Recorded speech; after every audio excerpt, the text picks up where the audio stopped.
If Outlook is stuck on an error screen, showing not responding, processing, or even a blank white screen, don't worry.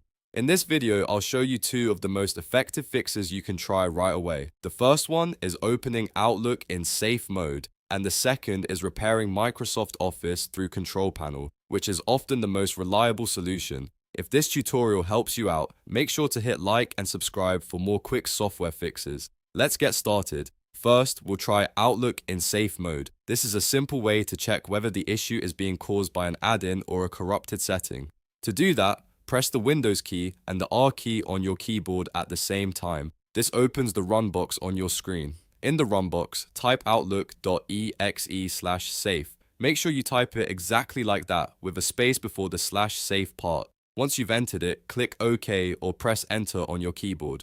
Outlook should now launch in safe mode. If it opens correctly here, that's a strong sign that one of your add-ins or background settings may be causing the problem. You can then go into Outlook settings later and disable problematic add-ins one by one. But if Outlook still doesn't open properly, don't worry. We have a more powerful fix next. Now let's repair Microsoft Office. This is often the most effective way to fix Outlook error screens, especially if the installation files have become damaged or corrupted.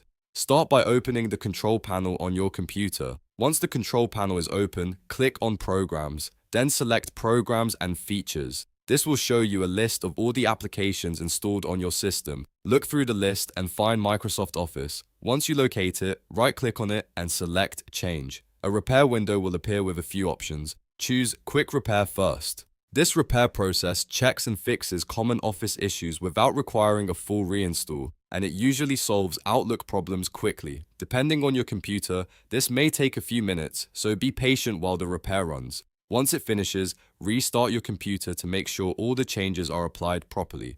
After that, open Outlook again and check whether the error screen is gone. In most cases, one of these two methods will fix the issue and get Outlook working normally again. If safe mode works, you likely have an add-in problem. If quick repair works, then the issue was probably caused by a damaged Office installation. Either way, you should now have a much better idea of what's causing the problem and how to fix it. If this video helped you, please like the video and subscribe to the channel for more easy tech tutorials and fixes. Thanks for watching, and I'll see you in the next one.